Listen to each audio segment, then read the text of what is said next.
Welcome to Chai After Dark, everyone. I'm Shabnam, and I'm here as always with my co-host Homa. But today we have a very special guest. We're doing a crossover episode with The Reality Is podcast. And Noor, thank you so much for joining us. This is going to be quite a ride.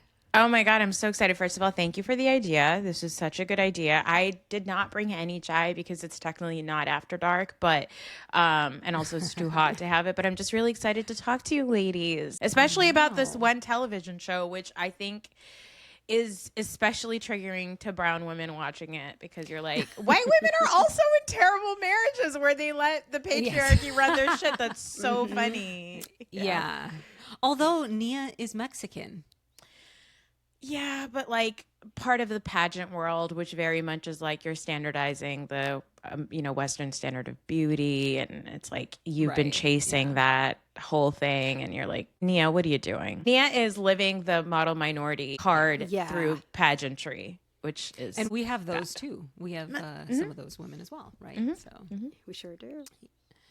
So, Homa, I know you are along for this ride because you're not really a reality show watcher normally. So you're going to give us a little bit of your psychiatry take and outside eyes take. Yeah. I don't know how much it's going to be psychiatric in nature and how much it's going to be like just like a middle-aged woman who's tired and is scratching her head and going, why are these people doing this? I don't understand. So I'll try to provide the psychiatric insight, but honestly, I think it's coming more from, I'm too tired for this. Oh my God, I'll be exhausted. I feel like from a psychiatric lens, it just has to be like, well, so everybody is mentally ill and nobody is doing anything about their mental illness. So that's like the broad brush across the board. You're like, oh, everyone is not okay. Yeah. I've got referrals for all of you. Like Oprah. I can throw over, you know what? I know someone in your area you can go see. Even though I will say, to their credit, a lot of them talked very openly and positively about therapy. Yeah. And I'm probably already getting their names wrong. Kristen? Yeah. Mm-hmm. Kristen, yeah. Yeah. Sorry. Okay, I'm going to let you guys lead. But she was like, she's like, I was like, oh, that's nice. Like, they're all in therapy. I don't know how effective it is, but it's nice. Mm-hmm. She's been talking about it that way for how many years? Ever. 14? Yeah. Yeah. For as long as we've known her. But I think that Kristen is a great example. And now all of them are great examples of like not breaking through in therapy, right? Like you see the people that are like, oh, I go to therapy, but like, that their therapist hates them. The therapist is like, oh God, we're talking about this again. Like everybody, and we all know somebody like that, right? Like we know people that are like that are like, oh yeah, I went to therapy for a little while, but like I just didn't like that my therapist didn't tell me exactly what to do. And you're like, well, that's not the point of therapy. The point of therapy is not so somebody can sit and tell you about yourself. Therapy is so that you can figure out yourself in a safe environment, right? Like that's the point. And you can very much tell the people who are not getting to the breakthroughs. Like I always say, like therapy is you go in and you figure out your triggers, and then you figure out why you have those triggers. And then the next step is, how do I exist in the world knowing that I might get triggered, because the world doesn't owe me anything to not trigger me, right? Like that's right. I think for a lot of these people, they get to like the first part and then part of the second part, and then they're like, I'm done. And I think that that's very much the case here. Yeah. That's what you would call probably somebody who's not as therapeutically inclined, because you need to make the person feel safe, right? So that when you do give them pushback, that they take it. And that second half of therapy can take a very long time to get to, because you mean like behavioral change, or just them being just like being like, hey, so what do you think you're doing to that? What is it in your behavior or that you might be contributing to this problem? And the fact the minute you break from that, like where you're no longer validating 100% their experience, and you're kind of like, hey, how do you think you're contributing to this? Like, what was your role in this? Some people will just be like, I'm done. Right. And so, And honestly, a lot of people do use this, like, I'm in therapy, so I can't be wrong because I'm in therapy. Right. Like that was also a little bit, I was like, am I getting shades of that here? Like, you are. Yeah. You are. Okay. All right. Okay. Correct. Yeah. You read that right. Yeah. Okay. Yay, win. So should we get into the reunion looks? Let's do it. They were all bad. They were all bad. I mean, Okay. Lacey's yellow in the pictures. Lacey's yellow retching was nice. No, It washed her out. I feel like the color because the coloring was not. Yeah, like but the dress itself was designed nicely. Okay, all right. I will shut up. Yeah, no, I agree. I would say it's like in a pile of crazy chaos. Lacey's is like probably the best because like Butter Yellow is having a moment. Like I'm going to a Mayu soon, and I did get a Butter Yellow shalwar kameez because I was like, it's a little different and it's in fashion right now. But I do feel like in a year from now, I'm going to be like, why did I buy this Butter Yellow Farsi shalwar kameez? I'm never going to wear it. It is. Yeah. But yeah, I do think that because it's having a moment, I think Lacey did really well. I won't get into it, but I think unfortunately, Lacey, she ate. In all the ways. Yeah. And I don't love that for Michelle, but she did.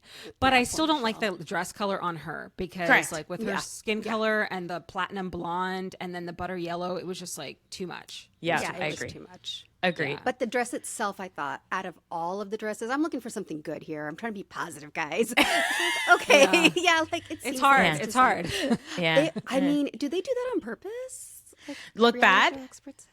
Well, like, I mean, they don't normally, but you know, they all like even Kristen. I'm like, you're 13, whatever years into reality TV, and this is what you go with. Like, I did not like her look at all. It looked very Zara. To be honest, I have a dress similar to that I'm actually wearing to something this weekend, but it's not a reality TV show reunion.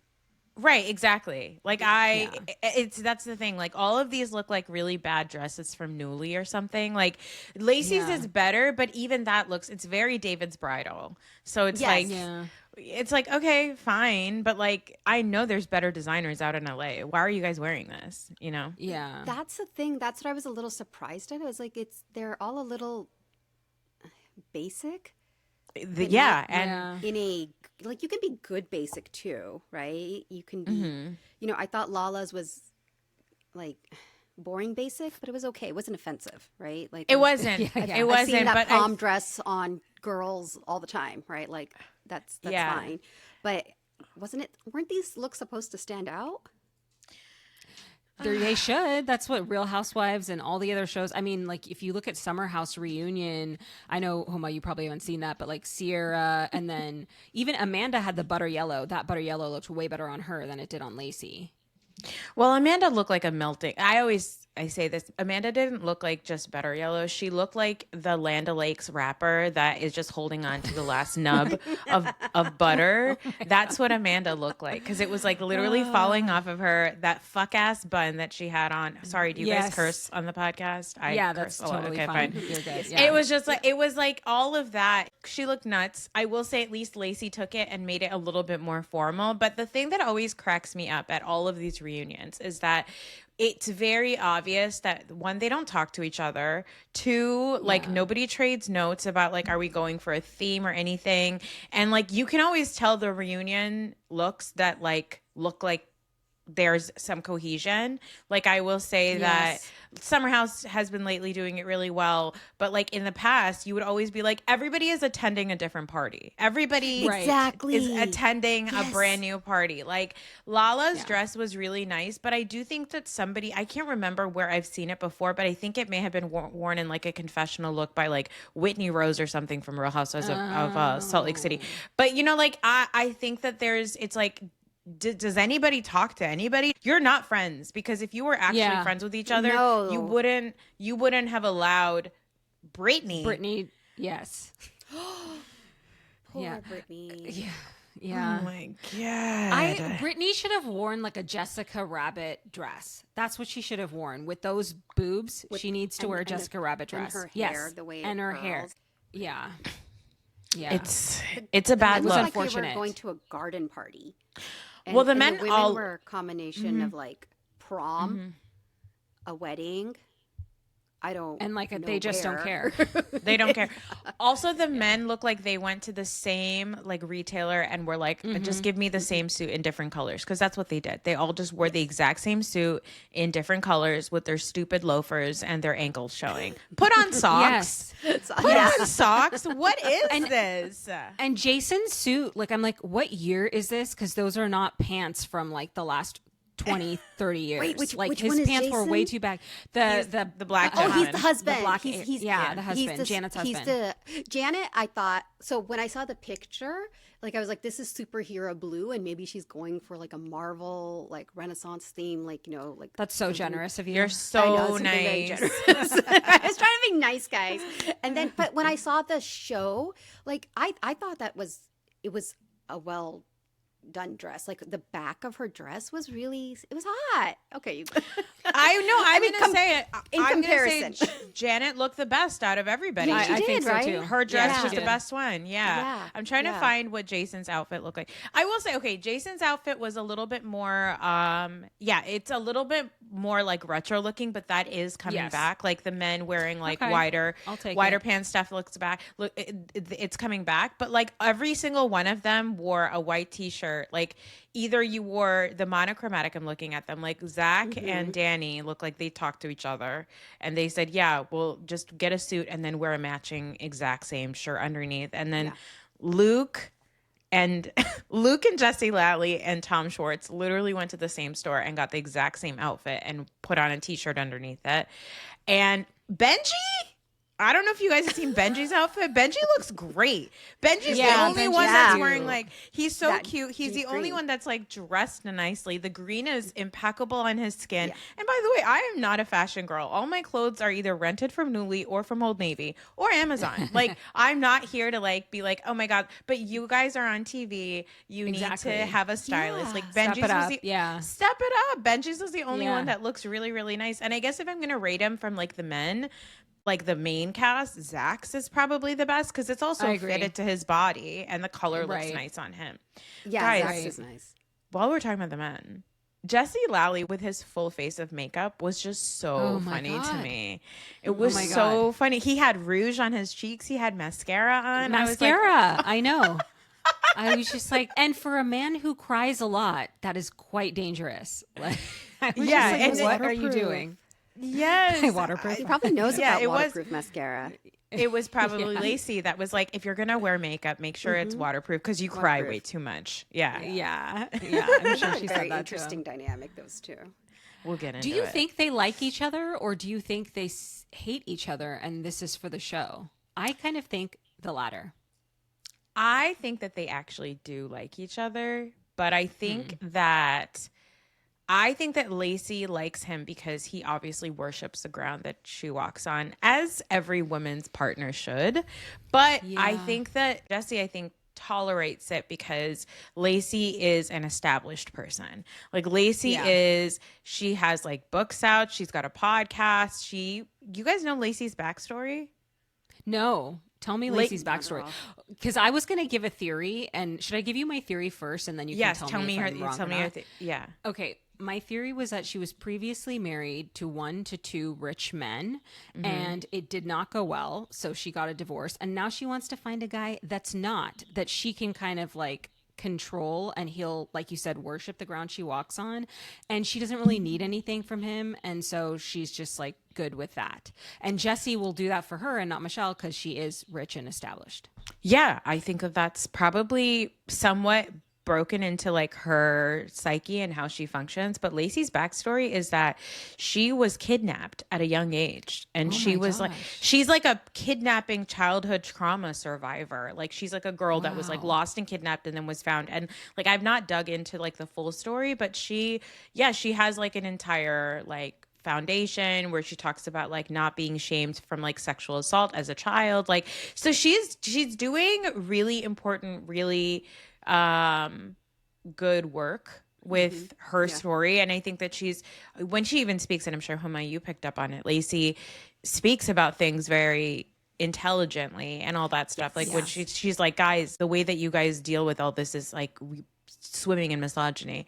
And like, I think that she's so smart about the things that she says, because you can tell Lacey's been in therapy for a really long time and she's like doing the work. Now, that being said, Lacey, why are you with Jesse Lally then? That's confusing. So, yeah. See, I think I'm going to go back to your question. I think they do like each other. I think they play up the antagonism, or Lacey kind of putting him in his place for the camera. Yes. I think that's what's going on, because I didn't get any like resentment or. But wait, what's Dr. Dre's girl? Michelle. Michelle. Okay, sorry. That's so sad. That's how I recognize her. Michelle and Jesse definitely. Ooh, like that. That was uncomfortable just to watch the barbs going back and forth. But Lacey, she's very articulate. Very articulate. It's like either she's been in therapy or she's gone to school for a very long time, or she has a lot of public speaking experience. Like, she's articulate, and she, throughout it all, she's very pro woman. Yes. She kept telling Michelle, right? Yeah. And Lala and Melissa. Janet. Melissa is Jasmine's girlfriend. Okay, all right. Wife. So Michelle, like, she kept Wife, saying, like, yes. as a mom, I support you, right? I mean, and that and I do think it's sincere, but like the way she talks, she kind of makes everybody else look a little bit less. And they are. Yes. Well, okay. Yes, exactly. Okay. Yeah. Yeah, no, I Noor think said that, guys, not me. No, I think that's a perfect read. Because I think that's also, I think, why Jesse loves Lacey, because Lacey comes into the room and shuts everybody up. Jesse thinks he's smart. He's not. But Lacey is actually smart, and she comes in and she talks down to all of them and is like, you guys are idiots. And I think that she does it in, like you said, a very eloquent way. She does it very intelligently, in very simple words. She never raises her voice. She never loses her cool. And I think that that's why Jesse keeps her around. She's a great person to have on his side. And I think that as long as he continues to live life the way that Lacey wants him to, she'll keep him around, because, like, again, he's a guy who just like worships the ground. That, like, I think you had a really good point. She apparently was only married for like a very short period of time. She said during the reunion she was married for like, I don't know, like less than Jesse, and less than a year. And so like, I think that she's, like she said, the paperwork is too much. It's too much work for me to like get married again. She probably has way too much money. She's not dealing with that nonsense. So she's like fully in it to protect herself. I think Lacey is a person who knows exactly what she wants, and she knows exactly how to get it. And if Jesse is the dummy that is going to go along with it, he's also benefiting from her. So I think like it's a bizarre setup, but I guess it works for them. Look, everybody, ladies, chime in. Who doesn't want a mimbo? Like, who doesn't want a kind of a good-looking guy who's just like obsessed with them? Like, of course, that's fine. Of course. I don't think he's that good looking, though. I think she could do better in that department. But the agree. dynamic, I think, works well for her. I think the dynamic works. Yeah, exactly. But like Michelle, I feel bad for her, because I think Michelle is, whenever they talk about how young she was when she and Jesse got together, I'm like, oh God, she was really young. She was like, she had this guy at work that was like obsessed with her, and because they worked together, and then he like really pursued her. He love bombed her. And then when she had a kid, she was in full isolation during COVID. He stopped making any fucking money. And then she was like, screw this. I don't want to be with you anymore. And she had every reason to leave this man, because Jesse is terrible. I don't know, Shabnam, if you watched the after show. I didn't watch the after show this season, but I did watch it last season. And during last season's after show, every single time they talked about the divorce, Jesse was so happy to talk about how long he's going to stretch it out for, just to make Michelle's legal bills increase. He'd be like, yeah, I'm representing myself, so I don't have any legal bills. So I just like push things off. So that's so vindictive. Oh no, Jesse's a terrible person. Yeah. What I noticed about him is it gives him some kind of joy to be mean to her. Like, even in their tender moments, like when they were signing the divorce papers and they were together, he had to make the comment about Aaron's honey company to her. And she took it well, but he just cannot. It's like he gets some power over being mean to her. Yes. And he's not like that with Lacey. Because he's insecure, and he was with her when she was so young, and you can tell, like, you can see the hurt, you can see the wound in her eyes when she talks. Like, she's still very insecure. Lacey's not. that is a self-confident woman who's not going to put up with anyone's bullshit, and he responds to that. But insecure people, if they find someone who's feeling less than them, they're going to target them even more because it makes them feel better, right? And so he gets put in his place by Lacey, and then he takes it out on her. And she's still like, I mean, just to look in her eyes, man, it was sad. It was sad. Like, I don't know what kind of person she is, but it was just the power dynamics were interesting. And that, guys, is a doctor's opinion. Okay. And so let's just that is, don't come at us. And I agree with you, by the way. I think that that's so good. I'm so happy that you're here to like give us that. Because I completely agree. And it's so hard sometimes to explain this to people, especially your average reality TV viewer, because they're like, well, that's not how it is for me. I've never behaved that way. And you're like, well, yeah, that's because that's not you. But like from a subject matter expert's position on it, I think that's such a good point, because like you could see the insecurity, the hurt, all that stuff, because people sometimes watch reality TV and they just take it in at a very surface level, and they're not looking at the way people look. They're not looking at their eyes. They're not clocking that there's an obvious dynamic here that is driven from like humiliation. Like he wants to humiliate her all the time.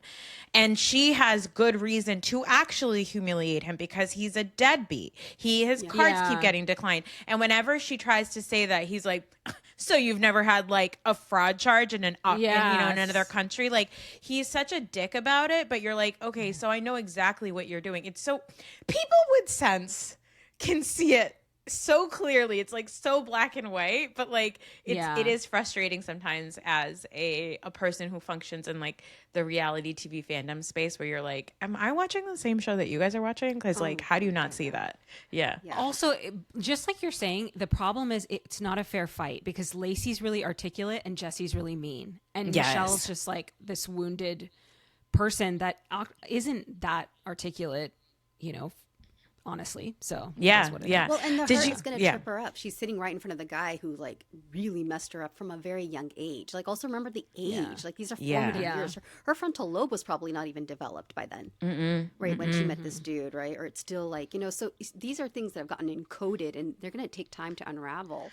And then you have this really beautiful blonde, articulate Lacey she's dropping the points, and you could see her just like I felt like she was confident in other areas. Like when she wasn't with them, she was just a lot more reasonable. And then when they would come into the interplay, like, just making the quiet jabs. No, that's not how it was. Like it doesn't look well. It doesn't look good, right? When she kept saying, like, I was like, stop saying that. Just let her talk, right? Like, the more you're making those jabs, the more you look insecure. Like, I kind of want to be like, girl, stop. It's all right.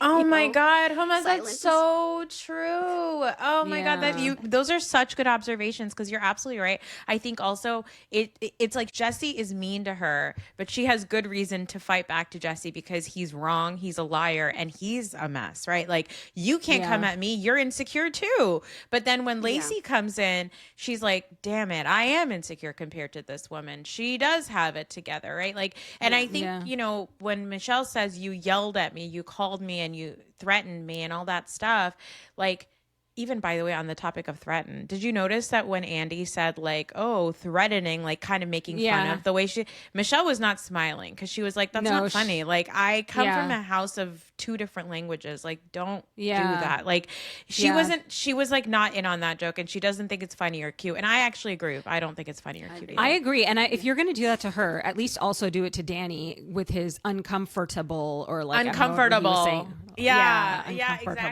Exactly. So like, but to go back to that, I think that when Michelle says like, Lacey yelled at me, I don't think that Lacey is yelling, because I don't think that Lacey yells. I think Lacey was just assertive and like to the point, and Michelle views that as yelling because she is insecure around this woman for good reason. But I also think that she's right in saying that just because somebody's not yelling at you doesn't mean they're not being threatening. Like, I do. I don't doubt that Lacey threatened to sue her or is like using cease and desist. I think Lacey has resources, and she's smart, and she's going to do things in a way to shut someone down that she wants to shut down. Yep. And that's threatening to Michelle. And I feel like Michelle doesn't know how to handle it. Because she's a baby. Because she's a little baby. Like she got it, the frontal lobe thing is like such a big thing for me. It's so cute. Like I have nieces now that are like my cousin's daughters, right? And they're like in they're in their 20s or like late teens. And it's so nice. It's so refreshing, by the way, to be like Pakistani and watching other Pakistani moms raise their kids without like the doom and gloom of like, you can't talk to boys and you can't do whatever and you can't wear this and you can't wear that. And I have multiple of my nieces have said, oh, I want to do this. Like, I want to get a nose job, or I want, like this is the kind of guy I want to be with or whatever. But they always say, but I'm not making any of those decisions until after my frontal lobe is fully formed. And I'm like, oh, that's so cute. Yay. I love that.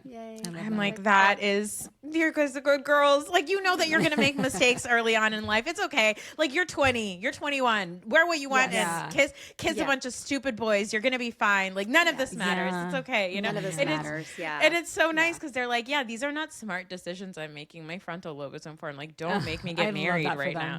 I love it. It's so smart. But yeah, because Michelle, like, yeah, she got swept up by this guy who like flew her to Paris. And like, that's why she always cries. She's like, I really thought like he was my world. Like he did so much for me. And like, it was a picture perfect relationship. And then everything stopped when you actually marry a guy. And I think like to bring it to Desi women, how many of us know women that got married in their early 20s who are now in their 30s into their 40s being like, I hate my husband because they got swept up, right? You get swept up with this idea of like, this is a man that's going to fix everything. And I think Michelle has talked about her own parents. Like I think her parents were divorced and her dad wasn't around. It was a very difficult childhood. So if you have, not to like slim it down to daddy issues, but like if you have a father who's not around as much, or like for Desi women, we don't always necessarily have a man in our lives who is, you know, emotionally available. And then you have this guy, Jesse, who like cries and like flies her to Paris and like wants to have a wedding in Capri and like all these very sensitive boy things. And then you marry him and time passes and you get to an age where you're like, no, actually you're a disaster. That happens a lot in Desi dynamics also, because you're essentially taking all the things you didn't get from your dad or the men in your life or your parents, and then you try to put it on this new relationship, which is your partner, and then you're like, oh, they can't fulfill that. And I hope Michelle knows that she's not going to get that fulfillment from anybody else. She has to find that within herself. Dr. Dre is not gonna do it. No. Also, Jesse, they're huge too. Huge, like 23 years or something like that. Also, Dr. Dre has a very problematic past with women. He is great musician. He is an abuser. We need to, and like Jesse. But then Jesse's sitting there and crying at me like, my daughter's first heartbreak was like, oh God, that was so annoying. Shut up. Your daughter's first heartbreak was when she watched her dad treat her mom like shit. That was her first. That was her first heartbreak. Yeah, totally. Jesse does a very good job of pantomiming the sensitive, self-aware man. Ooh. Because he's a little shit stirrer. Like when he was with Kristen, and what's Kristen's guy's name? Luke. Yes, Luke. Like when he went and told Kristen that Luke was saying, yes, that I don't know if I can marry her right now, and he was doing it under this guise of, I just feel so bad for you guys. I don't want this to happen. I was like, no, you're not. You're just starting drama. There were so many ways creating a scene. He was creating a scene, but he comes off like he's pantomiming sensitive, self-aware man. Which you're not. You're just, you're the way that he shields Luke and Danny, I feel like he knows they're more toxic than him, and he loves to shield them to make himself feel important and to like curry favor with them. It's just, I don't know, it really bothers me, and I don't know why he wants to be like, maybe I'll cut this out for lack of a better word, the skinniest kid at fat camp with these two. Don't cut that out. Keep it, because that's so correct. Like he's like, these macho guys, they don't get it, but I'm sensitive. I cry. I'm a girl dad. Than him? Is there? Are they like more in with like? He's broke as fuck, so I think everyone's richer than him. Popularity dynamics in this group of like people in their 30s and 40s. What are the popularity dynamics? Like, why are there popularity dynamics? Like, you guys are like middle-aged or like creeping towards middle age. Why is like, you know, like there was, and I know I'm pivoting a little bit, but Zach and Janet and like the whole 5 minutes of like, you were supposed to follow me on Instagram? Like, guys, I'm sorry. My neurons died. My no. neurons Mine died. too. Yes. Mine too. You're in it. We're all in it together. We all went, Yes. huh? Is Yeah. this a thing? Who Are we really cares? talking about this? Who cares? Yeah. Like Yeah. in the vast scheme of things, I'm on Janet's side, but why she keeps begging Zach for a follow and to say that she's his friend, it's just so weird. I don't get it. I think that for the most part, Janet is poking fun. I actually think so. I know people in real life who know these people in real life. And so Oh, wow. and when Janet's first season happened, I talked to one of my friends who is a good friend of Janet's. And I said, girl, are you sure you still want to be friends with this girl? And she said, no, I don't know what Janet is doing on TV. And we're all wondering why Janet is doing the things that she's doing. Now, granted, season 1, she was very pregnant. So it could have been driven by that. But I do think Postpartum rage. Yeah, or pregnancy rage, like who knows? Pregnancy rage. Yeah, exactly. Yeah. But I think that Janet, everybody I know who knows Janet in real life is like, Janet is the sweetest, funniest, most like goofy girl. Like she's very much into making fun of herself. She's very silly about stuff. Like nothing is really that serious. I think season 1, she was pregnant and she did take things like too seriously. She escalated a lot of stuff. But if you think about it, Kristen, you've done that too. Yeah.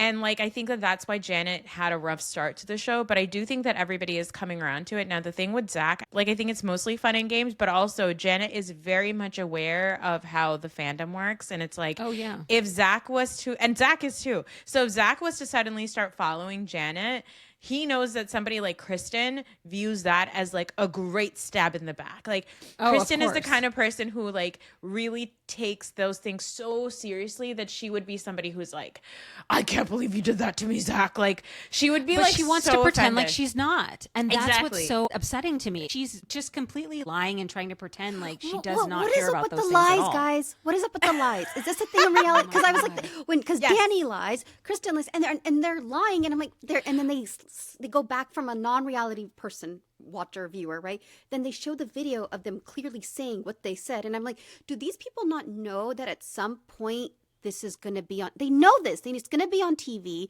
You're going to get caught. Do they just like temporarily disassociate? Yeah. And okay, because I was just like, I think like so. my flabbers were gasted. I was just kind of like, but you're lying, and we have like, Correct. there's video proof, and you know there's video proof. So why are you lying? Like, I don't think he's lying. I think maybe he doesn't remember. But 'Cause he was so Kristen drunk. is definitely lying. Like Kristen I think she's afraid of Nia for some reason. And the only reason I can think of is that she feels like for the life of her, she needs Nia's marriage to work out, because if Nia's marriage doesn't work out, her relationship has no chance in hell. That's Clock the only it. like, thing I can Clock think it. of. Why? That's correct. Why? Yeah. Because Kristen's Explain, a I don't get loser. this. Because Kristen sucks. Okay, Kristen Doty, since the beginning of Yes. time, since we've known her, is a hot mess. Okay, Yes. she is a disastrous human being. I will say she's a hot mess, but I do believe, like, especially seeing her anxiety play out and stuff, I think that there is like a neurodivergence there that like likely could have benefited from some early intervention. But I think that there is, as long as we've known Kristen, she is a sheep. She will follow anybody into the pit of darkness. Like she will do that. Even like in our earliest memories of Kristen was that she was with Tom Sandoval and it was a horrible relationship, but she was so obsessed with being a girlfriend to a guy that everybody liked at work that she let him treat her like shit. Right. And then afterwards, her whole thing was like, even though she screwed Stassi over, her whole thing was like, I need to be Stassi's best friend. And then I don't know, Homa, if you're aware of why Kristen left the show or why she was fired off of Vanderpump Rules. She and Stassi and Jax, well, no, Jax was still on it, I think. I can't remember. No, Jax was also kicked off. But she and Stassi, on Stassi's podcast, laughed about calling the military police on a black cast member because they saw a video of a coworker basically. They saw a video of a woman, I don't know, like robbing a gas station or something, and they watched the video and then they said, oh, that's Faith, and then they called the military police on a black woman, got her kicked off the show, like calling the cops on a black girl, right? And then like And it wasn't even her. It right? wasn't her. No, of course Yeah. it wasn't her. Yeah. Yeah, it wasn't her. So Kristen is terrible. And Kristen's the one that called. And Kristen and Stassi talked about it on Stassi's podcast, released it into the open, and we're like, ha, ha, ha, ha, like laughing about it because he thought it was so funny. And then fast forward 2020, Black Lives Matter movement happens, and all of the viewers were like, why are you still keeping Kristen on the show, Bravo, if you care so much about Black lives? This is literally what we're talking about, is the dangers of white people falsely accusing Black people of crimes, and then they end up dead. Like, that is the whole point. And so Kristen was kicked off the show. Then The Valley starts, and a lot of people chose not to watch The Valley because of Kristen. But Kristen's whole thing, Kristen was only able to gain any type of like relevancy from the fandom because Kristen and Ariana became really, really good friends when Scandival happened. So Kristen got to be like, I told you so. Tom Sandoval's always been really, really bad. So she got to come in and swoop in as Ariana's best friend. And that's another thing Kristen does. Kristen loves to be somebody's best friend. I love her. She's my best friend. She's my sister. She loves to say it. It used to be Stassi. Then it was Ariana. Then it was Brittany. And now it's Nia. And with Nia, her whole thing of like why she's so obsessed with Nia is because, again, Kristen does this thing where she goes 120% into every single friendship she has. And and she will defend them to the death, even if it's something that she knows she shouldn't be supporting. Because she just doesn't want to be wrong ever. She has like black and white thinking in that way. And she's like, no, this person's perfect. You know? Exactly. So even her, one thing I noticed that she started calling Danny Daniel. And I was like, that's not your husband. Why are you? Nia's the only one who calls him Daniel. So for her to be Which is annoying in and of itself. Which is so annoying. But then her being like, I've never seen that side of Daniel before. And I was like, Daniel? Like, that's for his wife. That's so weird that you call it like, and another thing that some listeners have pointed out is Kristen's obsession with some of her girlfriends borders on like love. Like she falls in love with them almost. And the way she allows some of her like romantic partners to get away with stuff, she'll also let her friendships get away with stuff. So I think that that's like some of Kristen's stuff. But I agree with you. Her obsession with making sure that Danny and Nia work out is rooted in her making sure that she and Luke work out, because Luke is the opposite of every guy she's probably dated in LA, right? Like Luke is not a reality TV guy. Luke lives in a bunker in Colorado. He's like Mr. Outdoors and alpha and all that stuff. So like she gets to say like, oh, well, I tried everything with LA, but now this is the man that I chose to have a baby with because he's like a manly man. And which has like hints of misogyny and patriarchy. And just some disgustingness. Luke is the manly man? Who is that? The man who looks like Van Gogh? That one? Yeah. The sickly Victorian child with the pink suit? Yeah. Yeah. Oh, he's supposed to be purported as like, on that. I go hunting and I go fishing and like I don't even watch reality TV, and I chose to give up all of that to be with you and have a child with you. And he's allegedly, by the way, 35 or 33. Like he's young. Yeah, he's like 5-6 years younger than her. Yeah, he's like 8 years younger than her because she's in her 40s. Oh, so he's like, okay. And that was like another thing, right, Kristen? Like I think Kristen she found this guy who is opposite of everything she's probably ever dated, thought that like trying something new is going to work out. But again, similarly to Michelle, it's like you're not going to find that love and security in a man. You need to find that within yourself. And if you keep going to therapy with the idea that, oh, if I fix myself, then this man will love me, then you'll never be okay. Yeah. So she went she's in her 40s. So she went for a guy who is 8 years younger than her and who has a level of disdain for the way she makes part of her living via reality shows. Yes. And and disdain for where she lives. In a different state. And she had his baby. And she's in her 40s and he's younger than her. He doesn't respect what she does for a living. What? Yep. Yeah, no, correct. And yeah, so correct. this is and I was so surprised. What? I was so surprised a couple seasons ago, or like maybe last season, when he was so excited to have a baby with her, right? And I was like, this feels weird. And now I know why, because I don't think he knew what it meant at all. I don't think he like understood what like having a kid entailed like, oh, you have to be a dad and you have to be a good partner. I don't think he. Yeah. I also wonder if Kaya was a boy, if his view of it would have been different. Like he would have been like, oh yeah, I want to spend time with my son. I want to take him fishing. I'm going to get to do all these things with my boy child, with my male child. And like, I don't think that he got that. And instead he has like a girl who Kristen is obsessed with. And he's like, well, now I'm not part of it. And like, now she's always doing everything and she's always spending time. And like, I think that he's honestly what you said about like, he didn't know what it entailed. I bet you he doesn't know where eggs live in a woman's reproductive system. He has no idea what fallopian tubes are. He does not know. If you were to give him how babies are made, he barely knows how babies are made. If you were to give him an anatomical drawing of the female reproductive system, it would be like, where's the vagina? And he would just oh my God. He would just like point out the uterus. He would say that there it is. And we'd be like, no, that's not it. You know, like I feel like you clocked it where you said like, he didn't know what it entailed. I don't think that he's ever even had to think about it. He just was like, oh, I go fishing with my dad. So I'll just have a kid and I'll go fishing with it. Like, that's what he thought, like being a dad meant. Like a girl. Yeah. And then he has like golfing LA with his girl. brother. So like, there's no reaffirmation of his masculinity. He didn't produce a boy. Yeah, exactly. And then he looks the way he does. Like, I mean, no. I mean, he's a fine looking individual. No, he's not. It's just that. Well, you can't take it back now. No. I mean, I would never have picked up on the fact that this is supposed to be like the alpha male. No, I know that's why it's so funny. I Number one guy in the group. Yeah, like if you had said that about like Danny, okay, like I can see. Really? How can you see that? Okay, also, did Bravo do him dirty by giving him a lower cushion, or is that just the way he looks? Because that was wild. I think he's a wee lad. I think he and Jesse Lally are both wee Danny's lads. brow makes him look very Neanderthal-y.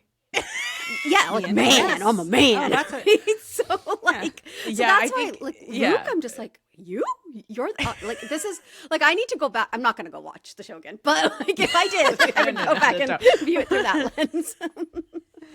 But yeah, and like that's why I think like Kristen needs that Danny and Nia marriage to work out, because that is her idea of what a good marriage is supposed to be. She wants that to be her relationship, of this like traditional marriage of husband and wife, and where they go to church and stuff. Like, I would not be surprised if Kristen has started going to church with them, because it feels like something Kristen would do. And they're very much, all of their discussion about therapy, Danny and Nia's, is actually rooted in like therapy through your church, talking like, to their pastor or something. Yeah, exactly. Which I'm like, oh brother, we don't have enough time to get into that, but like they're so, I mean, we should get into it actually. Yeah, I mean, we should get into it. What's crazy about Kristen trying to model her marriage off of them is Nia is like emotionally managing / manipulating Danny at every turn. And Kristen doesn't have that. She needs Luke to be that person, and Luke is not that person. So they have no chance of modeling off of Nia and Danny. Yeah, very different relationship dynamics. Yeah. Should we talk about Nia and Danny now? Let's do it. They're my nightmare.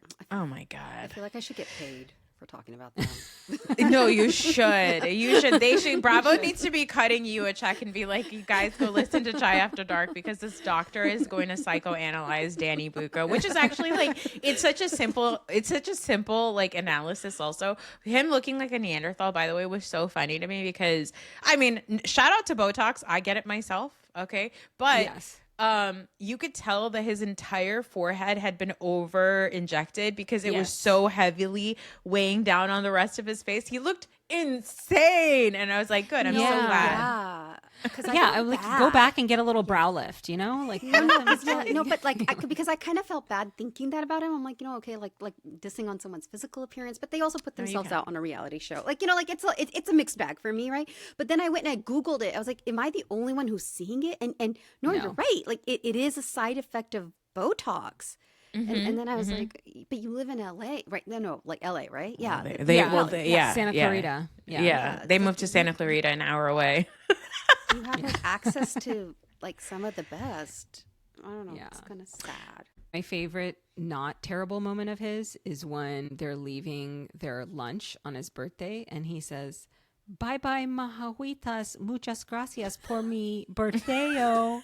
And then the Mexican guy goes, "Cumpleaños, would you like another drink?" It's just like, oh my God, what is happening? Do better. Your wife is Mexican.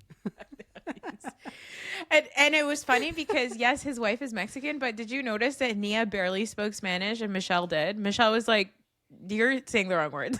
Michelle was like, I didn't know Nia was Mexican until like 45 minutes ago when you guys brought it up. I had no idea because I didn't look it up. So yeah, she didn't speak Spanish at all then because I didn't pick it up. Yeah, that she was Mexican. And why is Danny so obsessed with his birthday? I think he's that should not be allowed for straight men over 30. That should not be allowed. Why? I get it. It's your birthday. It's your special day, but it's not everyone else's special. I don't know. Like I was just like, this man is really hard. It's also Nia's anniversary too, and he didn't. No. It was not Nia's anniversary. It was his anniversary. He said that very clearly. It's my birthday. It's my anniversary. I think that Danny. I think that Danny does not want to be on the show. He is only on the show because Nia wants to be on the show. I think that Danny moving them to Santa Clarita was his way of getting them off of the show, and that's why Nia is struggling through driving a baby while they're screaming an hour and a half to film scenes in a sticky like cafe with Kristen. I think she's doing it because she's like, no, Daniel, we need to do this because like we need to show everybody that like, you know, if we get off the show, then everybody wins. And then everybody gets to say that we're like actually not a perfect couple. And Danny is like, okay, I'll let you do it, but I'm going to keep drinking and being a horrible human being. Like they're so toxic in every single way. Like they're so toxic. And everything they talk about is rooted in like, well, we went to go see our pastor and we really lead with faith. Like I don't listen to their podcast, but apparently they did an episode and the Vanderpump Pod account, I think is called, they recap or like they listen to these podcasts and they'll like put up like a little recap of what was discussed. And Danny and Nia had one where they were just talking about like how every time they've had issues, they just like, you know, it's faith led, it's like faith based, and you're like, ugh, that's like your faith is leading you down a road where you're gonna excuse your husband's terrible behavior because you think that it's now your responsibility. Have you guys read the book Yesteryear or heard about it? No. So Yesteryear is a book that just came out this year. I forgot the name of the writer, but the big attention on it was that it was purchased, like the rights to the movie or the show or whatever were purchased by Anne Hathaway, and Anne Hathaway is going to be like either making the movie or show or whatever.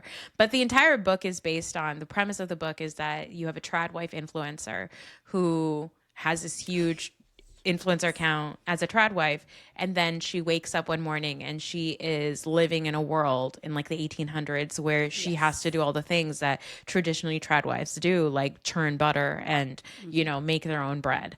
And so that's what the book is based on. Like that's what the premise of the book is. But I think that it's also, I think, why Nara Smith, who was like, you know, really in the news recently because she was on Call Her Daddy, that's why I think she flipped her tone, because she was like, oh, everybody knows that we're full of shit because of this book. Like I think that they think that they're fooling us, but I think that with Danny and Nia, it's a very similar thing. And in the book, one of the things that you find out early on is that this trad wife influencer knows that her husband is a fucking imbecile. She knows that he's an idiot. And the reason why she needs to keep doing this is because he doesn't make enough money for them. He just keeps failing at everything he does. So she has to figure out a way to take charge without making him feel emasculated. And I think that's what's going on with Danny and Nia, is that she is trying to figure out how to take charge without him feeling emasculated. So that's why she'll be like, Daniel, I'm just checking in on you, Daniel. You know, Daniel, the cameras are there. Like, don't speak to me this way, Daniel. And like, we need to talk to, and that's why she's going to these patriarchal institutions to get therapy and fix her marriage, is because she's like, well, if I go there, then it still proves that I'm prioritizing him and his feelings. And I'm using the church as a way to get what I want while still letting this terrible man think that he's in control. Right. Which is like this is going to blow up in your face, mama. Oh yeah. And it's also 100% agree. And it's also really triggering because I feel like this isn't unique to churches and Christian people, right? Like I've seen this with Muslim people as well, right? And to be honest, this season got really dark and it's hard to watch for Dark that show. reason because she is like bending over backwards, doing all the jujitsu moves she knows how to do to make him seem okay. And he's not okay. Like even in the finale episode, when they're like walking out and she's like, these are terrible people. She's like, I can't believe you're so calm. I was like, so calm. He's literally about to pass out. He's not calm because he's managing his emotions. Yeah. Like, he's not with it. Yeah. And she's just saying that in front of the camera to make him seem like, see, like he can be like really controlled. It's like, no, he's literally on the verge of falling over. Yeah, that finale episode was so funny because everybody was like, oh my God, Janet threw a drink at his face. You know what? I think we should be letting more women throw drinks on misogynist faces. And I would love to see, I want it always to be soundtracked by an editor going boink when the cup like pops on their head. I think it was so funny and it was hilarious. I'm like, don't be so sensitive and like, oh my God, she splashed a solo cup on this drunk man who makes her feel uncomfortable, who's downplayed her experience. All of the men on this show have downplayed Janet's experience and Janet's triggers, where Janet is literally like, I don't want to be around this man. He makes me feel uncomfortable for X, Y, and Z reason. And yes, I maybe use the wrong words to talk about him, but that is why he triggers me, period. And none of these, all of these men, and all of these men that were like, oh, we never heard of that before. Like, I can't believe Tom Schwartz was a voice of reason there to be like, actually, we should be listening to her and believing what she has to say, right? Like, all from all someone of that. Who's not watched the show, Tom was like the good guy. Like, he's not Which a is good guy. I don't know. But he's just so dumb that if it takes Tom to be the voice of reason, we know what world we're in. Because like I don't have any context for any of these people. So and then Tom's not like the 2-3 episodes that I watched. Tom's not a major presence. So when I was watching it, I was like, Tom kind of gets it. Like he's the only one who's listening. Like. And it's just, one thing I have to say about this show, like 2 points. Like, first of all, I completely agree with you. Like this trad wife, there is a duplicity to these women. Jennifer Welch on iHip, other podcast, I really love her. Yeah. She says these women who carry water for the patriarchy, which in our culture, their culture, cross culture, right? It's going to come back and bite them in the butt at some point. It is, right? And like you can see it in Nia's loss of she's not able to manage Danny that much. She's standing in front of Lala like what are you what, are you his bodyguard, right? What is going on here, right? And lineman in a prairie dress, right? And then I also felt like there was such a weaponization, like kudos for showing that people go to therapy because so many people won't go, but there was such a weaponization of like we're in therapy because the show then it does diminish Danny's toxicity. And I'm going to treat these people like characters and not real people. Like maybe he's not. I don't know what's going on. Like I as a psychiatrist, I'm always like, do I really want to comment? Like I don't want to lose a nuance. But from the show's perspective, because then when I was trying to figure out like what did Danny do to Janet, and then it was like the whole closet thing.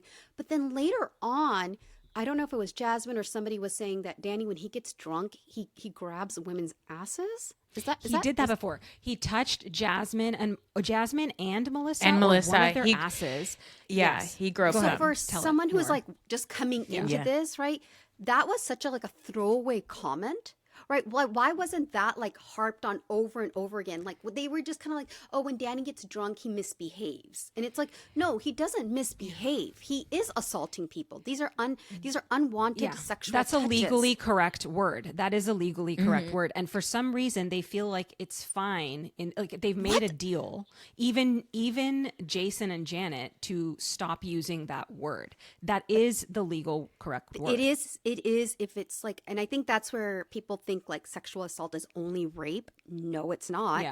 Sexual assault has a whole umbrella of things that it can be. And because I remember it was like towards the end, I think of like, I don't know, maybe the reunion episode or somewhere where I was like, wait. So it wasn't just like he like closed the closet door or something. He actually touched women. without their And he said consent. apparently he like slapped their thigh and said, "Go get daddy a drink." Okay, like we cannot. Like, Yes. so I felt like the show really downplayed that for a show that like Really where all the characters are like, oh, we're in therapy, we're in therapy. You're really And downplaying that's what's what so he did. dark about this. That's what's so dark Yes. about this show is that they're hiding that. And this is a man with 3 daughters. It's like, do better. This is what you want the world to be for them. Well, and I had mentioned this to you, Shabnam, over messages, but Danny's father, they like found out all this stuff about people. Thank God for the internet. Danny's dad, Paul Bucco, is the senior pastor at a church in Michigan where he's originally from. And that man has faced severe accusations from former staff and former church members that said that while he is in church leadership, he has attempted to cover up instances of sexual abuse involving minors at the church. So this is who Danny's father is. Okay, this is who Danny's father is. And there's grooming happening. There's sexual abuse happening with like teenagers at this church. And while his dad is in leadership, I don't know if he was involved in it or whatever, but he was involved in discrediting somebody's testimony about this and like trying to get like, this person held accountable for what they did to this person. And like, again, I want to be very clear that this is not just and I'm so glad you guys said, this is not just a Christian problem. This is a patriarchy problem. No. This is a problem that exists. We know this happened. There's stories about this happening at mosques. There's stories that happen in Desi families where you have an uncle that everybody knows is just like, oh, that's just like the creepy, gross uncle. But you still have to go up and say salam to him and give him a hug because he gave you Eid. Like these are the things that, it's like you said, Huma, I think I love, by the way, I've Had It. Those 2 ladies, by the way, are Bravo girls. Huma, do you know that? They were on a show on Bravo before. Wait, who? I'm sorry? The I've Had It podcast that you talked about before. Were you talking about Oh, Jennifer Welch. And, they are? They were on a show on Bravo I love them. Sweet Home Oklahoma. So So they, but like, that this idea of like carrying the water for the patriarchy, like, that is the stuff that we are as women trying to grow out of. And I think that the way that we've been existing as women, right, is that there is this desire to make sure that we don't emasculate the man when we tell him that he shouldn't do something, right? It's a lot of like, I have to be sensitive to his feelings and all that stuff. And it's like, why are you doing this when our entire existence we've been told over and over again that women are the sensitive ones? Women are the ones that like they're too emotional and they're too irrational, right? Like you have somebody like Danny, and we're seeing what Nia is doing. And we're also seeing Kristen do it with Luke. It's the same thing. It's like, and in that regard, you look at somebody like Lacey who's constantly putting Jesse down and you're like, that's kind of goals. Like refreshing. Yeah, exactly. Danny even says, Shabnam Noor, like he even says, because I wrote it down to Nia, don't heighten me or something like that. He's like, don't talk to me in a way that's going to heighten me. That was like right before she did the lineman thing with is Lala. that a threat? What the hell? Probably. Like I felt like, I'm like, am I being gaslit by this show that like are people like, do I need to go on Reddit and be like, are people like thinking the same as me? Because this is not. No, you're right. Good. And what was crazy is right after that, her solution to that was to find a different way to manipulate him, which I feel like this was like her last and desperate plea to get him to go upstairs with her. She was like, these are terrible people. These are all terrible people. And I feel like she was trying to say, you're wonderful. You're like better than these people. Let's go. Yeah. And then Brittany was like, what? We're terrible people. And then he started going, no, you're not terrible. You're terrible. And she was like, oh my God, I can't deal with this. And then she had to leave. Yeah. And I think that she's always, really and I think that Nia is aware of how embarrassing Danny is. She is aware that he's an imbecile. She is aware of those things because even when they go to the club and she's like, don't shake your hips, like don't do anything embarrassing. And then he goes around being like, I'm going to make people feel uncomfortable because I'm going to shake my hips. Can you believe it? Can you believe it? And I'm so shocked that they didn't talk about that at the reunion to be like, Nia, nobody said that. That was you projecting your own shit and your own fear that Danny is going to embarrass you because Danny is embarrassing. Because Danny is embarrassing you. Like I think like it's always this thing of like, well, I treated my wife poorly, but they don't talk enough about the fact that he is also embarrassing her every single chance he gets. She is defending him constantly and he is constantly embarrassing her even when she's not around. He's constantly doing something like talking poorly in Spanish to a man who perfectly speaks English to him and has likely been speaking in English to him on the boat the entire day, right? Like it's that kind of stuff. And I wish that they would talk about it, because it's like Nia is embarrassed by him and she's always trying to control the narrative. She was on Fox News. I was like, why are you on Fox News? Like, because I think she's fully in this mindset of, I don't think that feminism is going to accept me because I have swayed too far to the other side. So my only option now at this point is to live in this conservative space and just let these people defend me and say this is the Christian way and this is the way that God intends for it to be. And it's so sad because, again, it is not common. It's not something that's specific to Christianity. It's something that we see a lot in a lot of Desi circles. We've seen a lot of women that are married to men that are embarrassing, that continue to embarrass them, but the women continue to be with them because they're like, well, this is the bed I've made and this is where I need to sleep, and it's too scary to be outside of this. Because before this, Nia was living in a car. So yeah, that's really sad. Nia has a lot of trauma. Yeah, but I feel like there's something really beautiful about religion and culture. And a lot of people go to it to create discipline in their lives for spiritual growth and becoming better people. But I think there's also this group of people that will go to religious institutions because they know they're not really that great. And if they stick with the label, if they stick with the community, they'll get a lot of passes because people will, because they have the name of this group on them, people will give them more chances.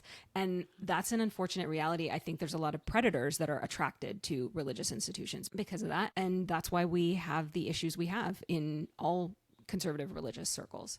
Yeah, I feel better because I'm better than you. Yeah. And I'm wearing this label, and so I'm XYZ. Yeah, I'm not good for the sake of being good. I'm good by comparison. Or if I go to the church 5 times a day, or you're not, exactly. If I go to church every Sunday, or if I go to Juma on Friday, then if I'm a shitty husband or a shitty son or a shitty whatever, I do that. So I'm okay. Yeah. And also, if my wife complains about me to somebody, nobody will believe her because I'm always in the front line of Jummah prayer. I'm always there. I'm the first person to donate during the fundraisers. I'm the first person to volunteer at church. How could it be me? I'm not a shitty person. Look at me. I'm always giving to the community. And I think you're absolutely right. Religious institutions create a space for men to continue to do harm to women because they are protected under the guise of being part of religious communities. I think that's such a great point. And I think that's, again, not specific to Christianity. It's true in a lot of patriarchal religious institutions. On our religious institutions, like, and Shebnam has heard this rant, and so I'm going to take this opportunity to just throw it in. Because Shebnam and I both were married at a little bit of an older age. And I have seen amongst like the more conservative in a certain way. I don't, not judging people who are more traditional. Than me, that's fine, right? But there is such a anti-LGBT like slant in our mosques and churches and whatnot, and how that's the erosion of like family values. Like Shebnam and I, we weren't like in our late 30s because we were dating men who were secretly gay. We were dating men who were babies, and we don't call that out. Why aren't there like imams who are like doing like the, hey, women, men, like we need to raise our boys better to respect women. Like we didn't get married late in life because of the gays. The gays didn't do anything else. Right? Oh, but like there's such an emphasis on like the LGBTQ community is the breakdown of the family unit. No, it's not. It's not the reason why there's so many women who are unmarried right now. That is not, and so like I feel like shows like this, when they kind of almost downplay Danny's juvenile misogynist behavior. Oh my God. I love that I found you guys, because this is like I'm like, anytime somebody says something or like uses a slur or like tries to say something about gay people, my husband's like, I can hear your head whipping across the room being like, what did you just say?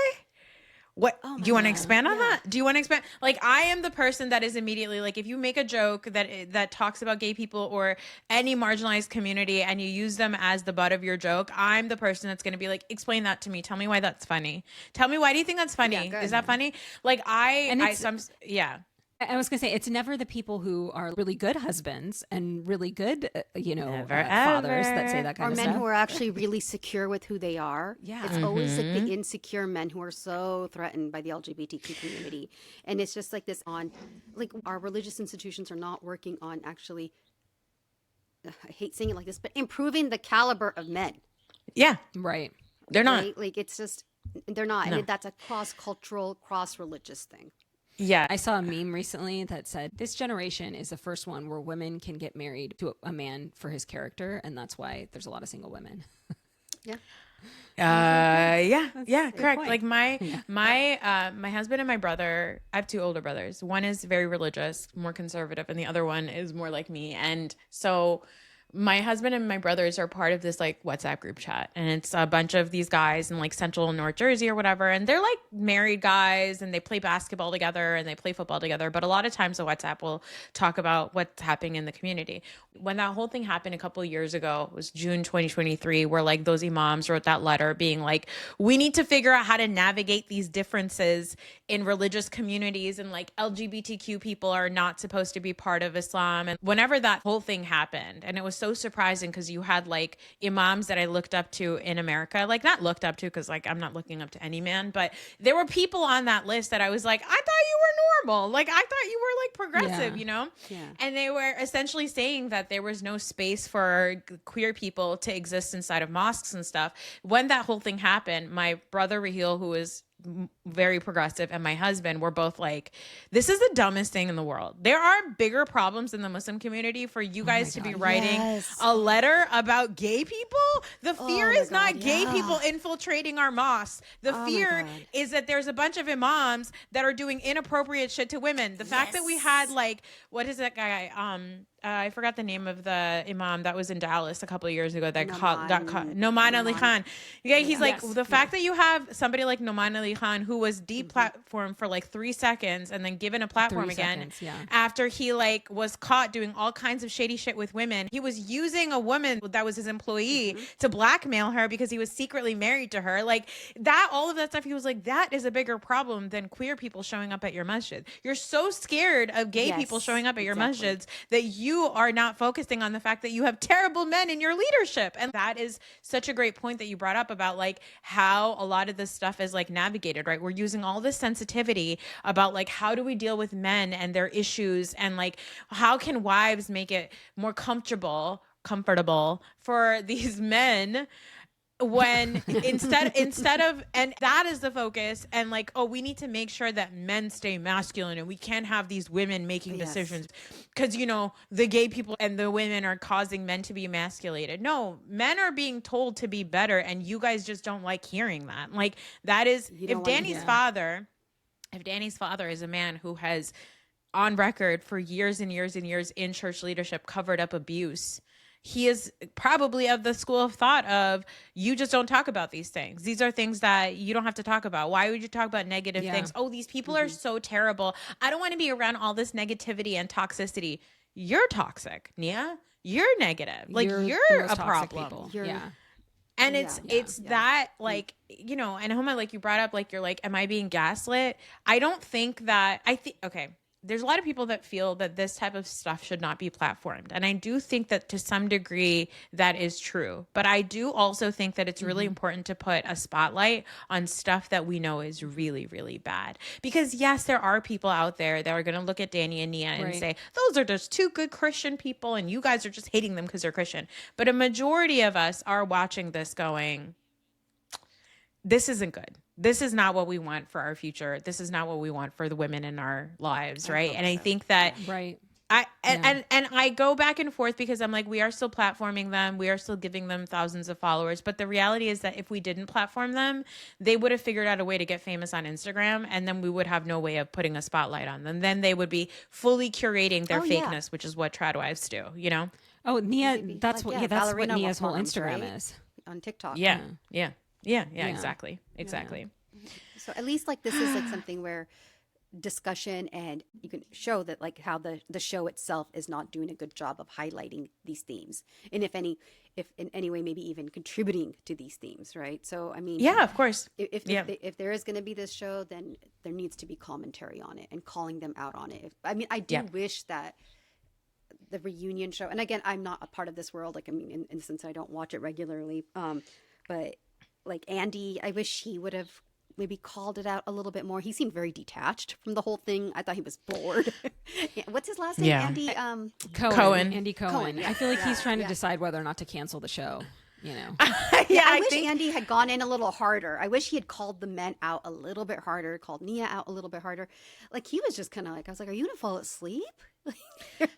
That's Andy. There are like there's top tier shows that Andy, like, you can tell has watched. Like, Andy has so much fun on the Real Housewives of Atlanta reunion because he's watched the shows and he's like a fan of these women and he's like giggling and like laughing along with it, right? There's certain shows like this one, like The Valley, he's always like, somebody write the cue cards for me. I'm so sick of these people because they're I don't think so that I read The that Valley correctly, right? Because I was like, I was like, he does not care at all. I'm hoping that on the third part of the reunion, he's like, you guys are making me millions.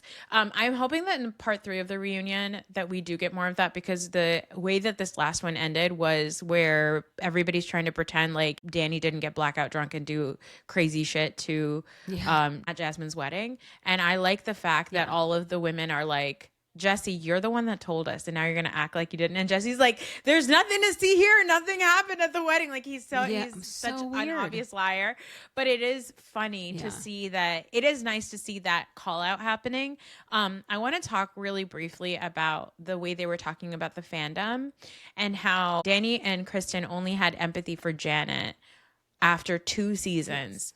After they themselves were dealing with that harassment. And it was so crazy that Kristen, who was literally kicked off the show, could not see what was happening in the fandom when she was treating Janet the way that she was for the last 2 seasons, right? And it like just goes to show the low EQ that these people have. Their emotional intelligence is so low, and it's just and so where are all those sad. religious values when it comes to where did all those religious values go?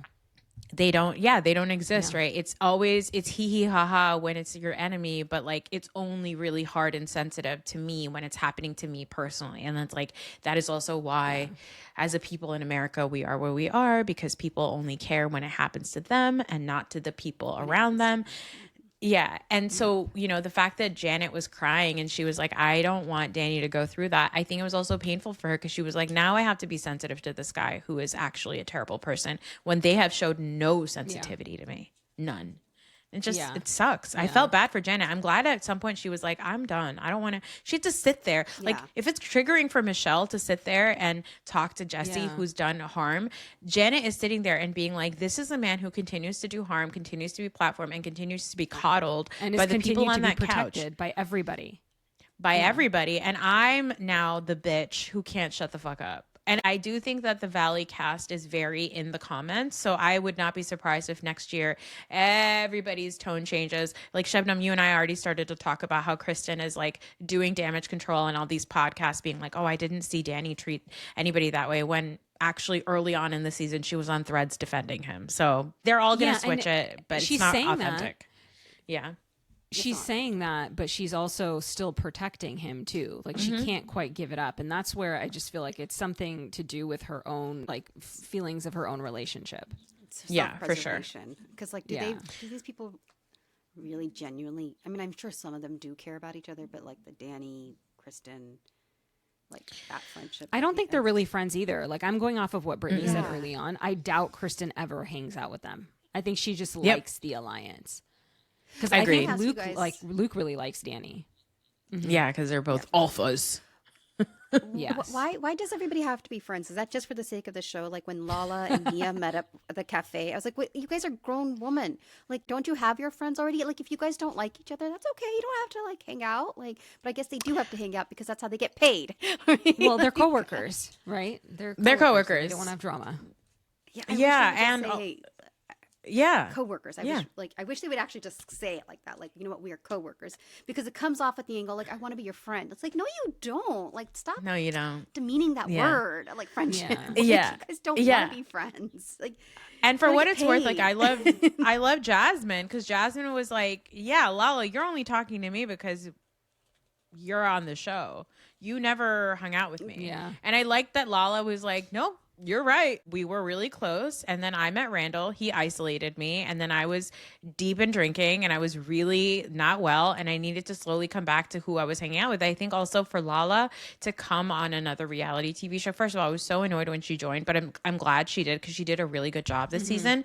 But I think for Lala to join a show that is very reminiscent of the stuff that she gave up when she left Vanderpump, like I think that is hard for her because being part of reality TV likely also added to her drinking and her substance abuse. And so like for her to have to go back in a situation where cameras are going to be on her, it is really hard.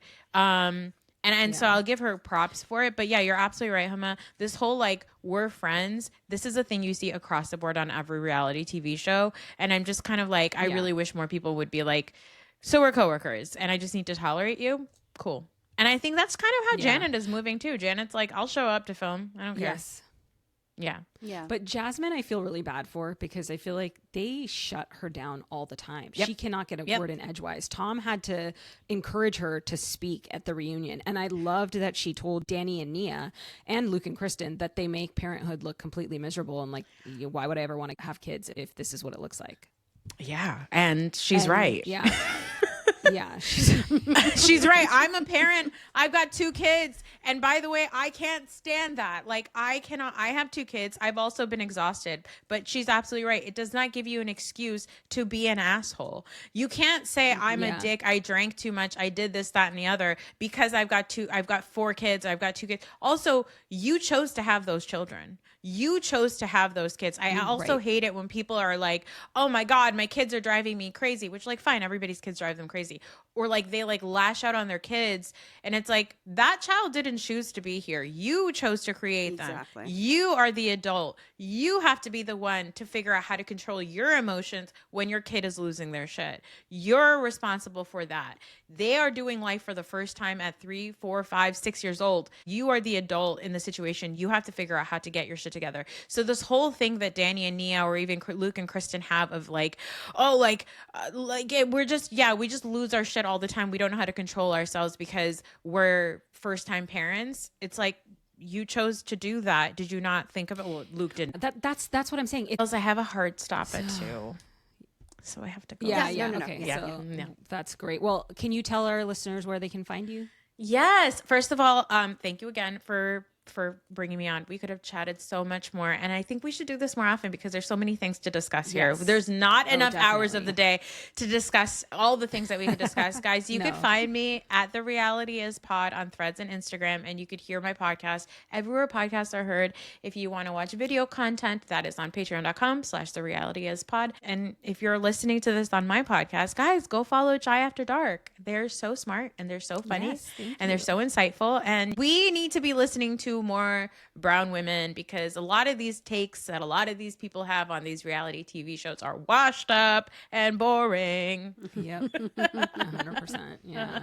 No, thank you so much. And you guys can find us at Chai After Dark on Instagram and Threads, and follow us on Spotify, Apple, and everywhere else you can listen to podcasts. Thanks, everyone. Bye. Thank you.